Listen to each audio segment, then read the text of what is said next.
Hat trick সহই 5 wicket শিকার করল ফজল হক ফারুকী। দর্শক, আর বিশ্বকাপে নিজেদের প্রথম ম্যাচেই উগান্ডাকে 125 রানের বিশাল ব্যবধানে হারালো আফগানিস্তান। বিস্তারিত জানতে পুরো ভিডিওটি না টেনে সম্পূর্ণ দেখুন।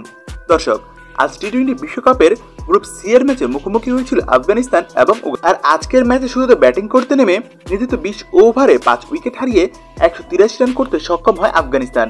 আর 184 রানের লক্ষ্য নিয়ে খেলতে নেমে শুরু থেকে ব্যাটিং বিপর্যয়ে পড়ে যায় উগান্ডা এবং শেষ পর্যন্ত 16 ওভারে সবকটি উইকেট হারিয়ে মাত্র 58 রান সংগ্রহ করে তারা। আর আফগানিস্তানের হয়ে আজ দুর্দান্ত বোলিং করেন ফজল হক ফারুকী। 4 ওভার বোলিং করে 9 রানের বিনিময়ে পেয়েছেন 5টি মূল্যবান উইকেট। এর মধ্যে 13তম ওভারে তিনি শিকার করেছেন তিনটি উইকেট। প্রথম 2 বলে 2টি উইকেট শিকার করেন তিনি। এরপর হ্যাট্রিকের সুযোগ পেলেও তা হাতছাড়া হয়, কিন্তু শেষ পর্যন্ত ওভার হ্যাট্রিকের সুযোগটা তার থেকেই যায়। এরপর শেষ বলে সেই সুযোগটা কাজে লাগান তিনি, যে কারণে 13তম ওভারেই ওভার হ্যাট্রিক পেয়ে যান তিনি। কার্যত এটাই তার বেস্ট বোলিং ফিগার। 4 ওভারে 9 রান দিয়ে 5 উইকেট।